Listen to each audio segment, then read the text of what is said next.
ایک مشترکہ جرگے کی تشکیل ضروری ہے۔ سابق اسپیکر قومی اسمبلی اسد قیصر نے پارلیمنٹ میں اظہار خیال کرتے ہوئے کسی بھی آپریشن کی کھل کر مخالفت کی، جس کے رد عمل میں وزیر مملکت برائے داخلہ طلال چودھری نے واضح کیا کہ کوئی نیا آپریشن نہیں ہو رہا، نیشنل ایکشن پلان کے تحت دہشت گردوں کے خلاف کارروائیاں ہو رہی ہیں جو کوئی نہیں روک سکتا۔ سابق اسپیکر نے کہا کہ کوئی آپریشن نہیں ہونے دیں گے، کوئی نیا آپریشن نہیں ہو رہا، لیکن کوئی کاروائی جو نیشنل ایکشن پلان سے ہو رہی ہے وہ ہوگی، کسی کا باپ بھی نہیں روک سکتا۔ بار بار کہتے ہیں بڑا پاپولر لیڈر ہے، پاپولیرٹی بے گناہی کے لیے کا کوئی اچھا آرگومنٹ نہیں ہے۔ شیطان بھی بڑا پاپولر ہے لیکن شیطان کبھی وہ فرشتہ نہیں بنا۔ ان تمام معاملات پر بات کرنے کے لیے ہمیں جوائن کیا ہے نون لیگ کے سینئر رہنما وفاقی وزیر امور کشمیر امیر مقام نے، جبکہ پروگرام کے اگلے حصے میں ہمارے ساتھ ہوں گے پی ٹی آئی کے مرکزی رہنما سینیٹر بیرسٹر علی ظفر۔ تو ناظرین، ان تمام معاملات پر بات کریں گے۔ ہمیں جوائن کیا ہے پاکستان مسلم لیگ نون کے سینئر رہنما کے پی کے پریزیڈنٹ اور وفاقی وزیر برائے امور کشمیر جناب امیر مقام صاحب۔ امیر مقام صاحب، بہت شکریہ، طبیعت کی ناسازی کے باوجود آپ نے ہمارے لیے آج ٹائم نکالا۔ یہ بتائیے گا سر کہ یہ جو ملک ریاض صاحب والا معاملہ ہے، اس میں وہ تو ٹویٹ کر رہے ہیں کہ انہیں دعویٰ کر رہے ہیں انہیں وعدہ معاف گواہ بنایا جا رہا ہے، لیکن دوسری جانب گورنمنٹ یہ کہہ رہی ہے کہ جی آپ نے جو لینڈ گریبنگ کی تھی یا آپ نے جو آپ نے جرائم کیے تھے وہ آئیں اور اس کی سزا بھگتیں۔ تو یہ جو ان کا دعویٰ ہے کہ وعدہ معاف گواہ خان صاحب کے خلاف وہ نہیں بن رہے، اس لیے انتقامی کارروائی ہو رہی ہے، کیا کہیں گے سر آپ اس پر؟ میں کہوں گا شاہزیب، یہ اپنے مشکلات میں مزید اضافہ کر رہا ہے، اور اس طرح باتیں کرانا اور اس طرح میسیجز دینا تو ان کے لیے کوئی میرے خیال میں بہتر ثابت نہیں ہوں گے۔ یہ بالکل جو اس نے اس کا جواب تو آپ کہتے ہیں کہ گورنمنٹ کی طرف سے بھی ہے کہ سچ اس طرح کوئی بات نہ ہوئی ہے اور نہ ہوگی، اس طرح کوئی بات نہیں ہوئی۔ البتہ اگر وہ یہ لائن لیتے میرے خیال میں اس کے اندر اس کا پارٹ ہونا انوالو ہوں، مگر میرے اپنے خیال میں اگر وہ یہ لیتے کہ میں ان شرائط پر وہی چیزیں چھوڑ کر اور یا آنا چاہتا ہوں، اور وہی جو اس کی ریئل اسٹیٹ کا بہت بڑا کاروبار اور یہ وہ اس میں اس طرح کرنا چاہتا ہوں، یہ بھی ہم نے سنا ہے۔ ہم اس کے اندر سسٹم کا حصہ نہیں ہے کہ اس نے کتنے افرے کیے، یہ بات بھی یہ اس کی یہ ٹویٹ کی جو اس نے کی ہے تو یہ باتیں بھی شواہد موجود ہے کہ میں اتنی شہداء کے لیے اتنی زمینیں دوں گا، فلاں کے لیے اتنے دوں گا، فلاں کے لیے اتنے دوں گا، تو یہ باتیں بھی سارے گردش کر رہے ہیں اور سارے چل رہے۔ تو میرے خیال میں اگر اس سے کسی نے یہ ٹویٹ کرا ہے یا خود کی ہے یا کسی نے کرا دیا ہے تو میرے خیال میں اپنے لیے بھی اس نے مشکلات میں اضافہ کر دیا ہے۔ ایسا جس طرح کوئی بات ہے نہیں، اس کی یہ چیزیں بھی منظر عام پر ہے کہ انہوں نے کتنی دفعہ ریکویسٹ کی ہے اور کتنی آفرز کیے ملک ریاض صاحب نے کہ میں ان شرائط پر آنا چاہتا ہوں، مگر یہاں سے ریگریٹ ہوا ہے وہی جو آپ نے بات کی کہ آپ کو یہ ٹوٹل حساب کتاب دینا ہوگا پھر آ جائے اگر اور کسی۔ تو امیر مقام صاحب، اس کا مطلب یہ آپ کے جواب کا کرکس یہ ہے کہ انہوں نے معافی تلافی کی کوشش بھی کی، کئی پیشکشیں کی، لیکن یہاں سے انہوں نے ریگریٹس کیا، اور یہ جو انہوں نے ٹویٹس کیے ہیں اس کے بعد ان کی مشکلات مزید بڑھیں گی۔ یہ میں نے آپ کو بالکل کہہ دیا، اگر وہ اسی لائن پر جاتے ہیں جو پہلے سٹارٹ لیا تھا تو یہاں بھی ہمارے پاس بھی بہت ویل وشرز ہے اس کے بھی اور اس کے بھی کہ آ جائے کوئی روزگار اور لوگوں کی ملازمت ہے اور فلاں اس کی کاروبار ریئل اسٹیٹ کی بڑھے گی، فلاں بڑھے گی، اگر اس اینگل سے اس کو لینا چاہیے تھا، اور وہی جو پہلے سے وہ درخواستیں کر رہے تھے وہی کیا، مگر اس نے بہت جلدی کی۔ جب اس کو ان درخواستوں کا کوئی ان ریکویسٹوں کا کوئی پازیٹیو جواب نہیں آیا تو اس نے ایک دوسرا الزام لگایا اور ٹویٹ کر دیا کہ مجھے اس طرح کہتے ہیں اور اس طرح کرتے ہیں۔ اس میں ملک ریاض کی گواہ بنانے کی کیا ضرورت ہے؟ وہ تو کئی واقعات اور سب کے سامنے اور سارے ثبوت موجود ہے، تو یہ اس کا اپنا ایک خیال ہے۔ اگر اس نے کیے گا، مگر میرے خیال میں پیسے دے ایک اتناور کا، میں کہتا ہوں کہ اس نے اپنے مشکلات میں اضافہ کر دیا۔ اضافہ کر دیا. اچھا دوسرا امیر مقام صاحب، آپ چونکہ one of the most powerful minister Shehbaz Sharif کی کیبنٹ میں، خواجہ آصف صاحب ڈیفنس منسٹر ہیں، ان کی جو ٹویٹ آئی ہے کہ ہزاروں جو بیوروکریٹس ہیں انہوں نے پرتگال کی شہریت لے لی ہے، اور پھر اس کے بعد انصار عباسی صاحب کا کالم آیا کہ ایسی کوئی انٹیلیجنس رپورٹ وغیرہ اور وہ نہیں ہے.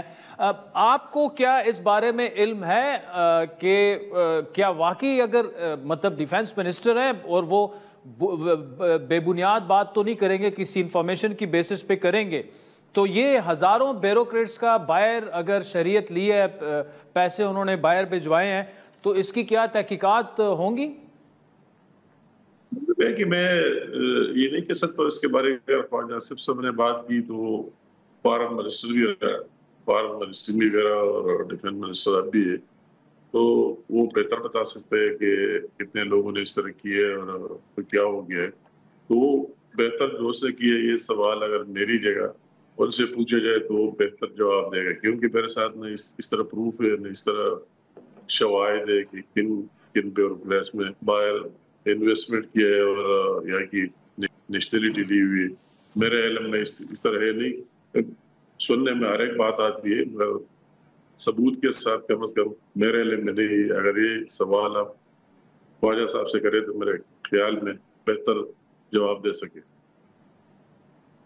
ٹھیک ہے. اچھا سر، ایک اور پی ٹی آئی نے جو ہے اب 5 اگست کے بعد 14 اگست کو احتجاج کا اعلان کر دیا. اب 14 اگست کو آپ کو پتہ ہے پورا پاکستان باہر سڑکوں پر ہوتا ہے، بڑا ایک میں تو کہوں گا مقدس دن ہے، یوم آزادی ہے ہمارے لیے، لیکن پی ٹی آئی نے اسے احتجاج میں بدلنے کا اعلان کیا ہے. تو گورنمنٹ کی اسٹریٹجی کیا ہوگی؟ کیونکہ اتنی تعداد میں لوگ نکل آتے ہیں، خدا نہ خواستہ اگر وہ لا اینڈ آرڈر کی سچویشن کنٹرول میں نہ رہی، کیا ان لائنز پر گورنمنٹ سوچ رہی ہے؟ اسٹریٹجی کیا ہوگی اب اس احتجاج کے اعلان کے بعد؟ سچ یہ احتجاج ہے اور کال ہم نے ان کی ماضی بھی دیکھی ہے، اور اس کا پہلے وہ آخری کال جو اسلام آباد میں آئی وہ بھی دیکھی، اور یہ بھی جو 5 اگست کا انہوں نے جس طرح کال دی تھی وہ بھی ہم نے دے دی، اور جس طرح وہ امید رکھتے تھے کہ اسلام آباد کی طرف لانگ مارچ کریں گے، تو 3 صورت مکمل ریجیکٹ کر دیا. بقایا رہ گئے کے پی کے کی لوگ بھی بہت مشکل سے. یہ میں کوئی اس طرح بات نہیں کرتا ہوں، ایک سیاسی ورکر ہوتے ہوئے بات کر رہا ہوں اور فیلڈ کا بندہ ہوتے ہوئے بات کرتا ہوں کہ اتنے لوگ نکالنا، اتنی مشکل سے نکالنا اور کس جگہ نکالنا. اگر ان میں ایک ڈویژن آپ کو اینالائز کرو کہ ہزارہ سے کتنے لوگ نکلے. ہمارے 4 ریجنز ہیں، ایک ہزارہ، ایک ملاکنڈ، ایک پشاور، ایک صدرن ڈسٹرکٹ. تو مرج جس کے ساتھ لنک ہوتے ہیں اس کے ساتھ آتے ہیں. تو اگر آپ پوری ایمانداری سے بھی رپورٹ لے لیں، جس نے اس طرح رپورٹنگ کی ہے اور وہ دکھائے جس جگہ اس کے 10 ایمنیز ہیں اور 25-30 ایم پی ایز اور تحصیل میئر اور ناظم، تو سارا کیلکولیٹ کرے. میں وہی ملاکنڈ والا کیلکولیٹ کر رہا تھا تو پر ہیڈ 100 بندے نہیں آئے کہ پر ہیڈ کتنے بندے سارے جو چیک درہ میں لے آئے. تو پر ہیڈ اگر اس کی 40 بندوں کی آپ کرے تو ایکچوئل وہ آپ دیکھ لیں کہ وہ لوگ 4000 سے زیادہ تھے ہی نہیں کسی حساب سے. تو وہی جو یہ جتنے کالے دیتے ہیں اس طرح مس مینیجر اور جس سے باتیں کرتے ہیں، تو اس سے روز بروز اس کی مقبولیت میں کمی آ رہی ہے. اور پھر جس طرح اسی طرح دنوں کا انتخاب کیا جا رہا ہے، 5 اگست سے تو یوم استحصال کشمیر کا دن ہے. ہم اور سیاست سے بالا تر ہو کر ساری پاکستانیوں کو اس میں اپنا جذبہ دکھانا چاہیے اور یہ میسج دینا چاہیے تھا کہ ہم سارے پاکستانی ان مظلوم مقبوضہ جموں کشمیر میں اپنے بہنوں اور بھائیوں کے ساتھ ہیں، نیشنلی بھی اور انٹرنیشنلی بھی.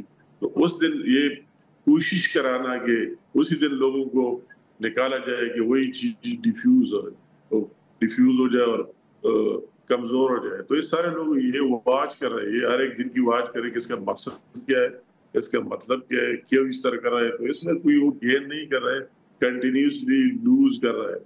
اور اس طرح اگر آپ کی 14 اگست کا کیا ہے، 14 اگست سے ایک اسی سال ہم نے جو انڈیا اور پاکستان کی جنگ ہوئی، ہم سب کو وہی منانا چاہیے 14 اگست کو، ایک ولولے اور جذبے سے اپنے افواج پاکستان کے ساتھ یہ ساری یکجہتی کرنا چاہیے، ان کو داد دینا چاہیے، ان کو شاباش دینا چاہیے، ان پر فخر کر لینا چاہیے. اور یہ ایک اس طرح جذبے سے ایک ایک ٹاؤن تحصیل ہر جگہ سے لے کر ہیڈ کوارٹر اور سینٹر تک اس کا مظاہرہ کر لینا چاہیے بحیثیت ایک نیشن قوم، انڈیا کو بھی وہ میسج جائے اور باہر دنیا کو بھی.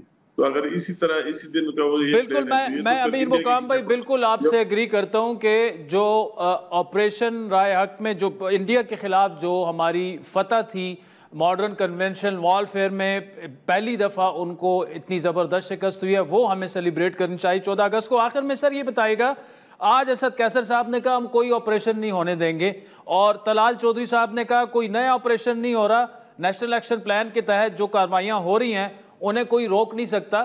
یہ کے پی حکومت آپریشن کی مخالفت کیوں کر رہی ہے جبکہ آپریشن تو کوئی نیا ہو رہا نہیں ہے، وہی کارروائیاں ہو رہی ہیں؟ یار ایک تو یہ ہماری بدقسمتی ہے، کور فعل میں تضاد، کنٹرڈکشن. اور اسد قیصر صاحب میرا بھائی دوست ہے، میں اس کو بہت ریگارڈ کرتا ہوں، وہ بھی ایک گراس روٹ لیول کا ورکر ہے.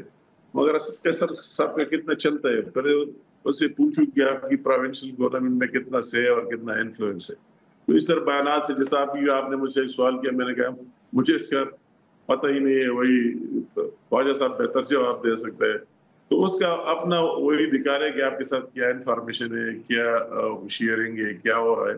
تو سچ اس طرح باتیں کرنا، لوگوں کو کنفیوز کرانا اور جو کچھ ہو رہا ہے اس کو ڈیپ کریڈٹ کرانا، جو لوگ شہادتیں دے رہے ہیں اس کی ویلیو کو کم کرانا، اس طرح باتیں کرنے اس کے مترادف تھے. جو ریئلٹیز ہے آپ کی اپنی گورنمنٹ ہے، پروونشل گورنمنٹ کی منظوری کے بغیر کوئی کام ہونا ہی نہیں، ہو بھی نہیں سکتا ہے. اس طرح بات ہی نہیں ہے. اگر وہ نہ کہے تو کس طرح ہوگا؟ آپ کا ایڈمنسٹریشن ہے، پولیس آپ کی ہے، سب کچھ آپ کی ہے. تو اس طرح اسٹیٹمنٹ دینا، خام خواہ ایک ماحول کریٹ کرنا اور اپنے سیاسی پوائنٹ سکورنگ کے لیے نہیں دینے چاہیے. اس کے بہتر جواب کے پی گورنمنٹ دے سکتے ہیں، اور وہ بھی اس طرح نہیں کہ صبح ایک بیان اور شام دوسرے بیان اور پھر تیسرا بیان. ٹھیک. امیر مقام صاحب سو مچ فار جوائننگ اس. ناظرین، امیر مقام صاحب نے کافی معاملات پر ہم سے گفتگو کی، بڑے سینئر وفاقی وزیر ہیں وہ. ان کے بقول ملک ریاض صاحب نے یہ ٹویٹ کر کے اپنی مشکلات میں اضافہ کیا ہے. وقت چاہتا ہے ایک بریک کا، جس کے بعد پی ٹی آئی کے رہنما سینیٹر بیرسٹر علی ظفر صاحب ہمیں جوائن کریں گے. ہمارے ساتھ رہیے گا.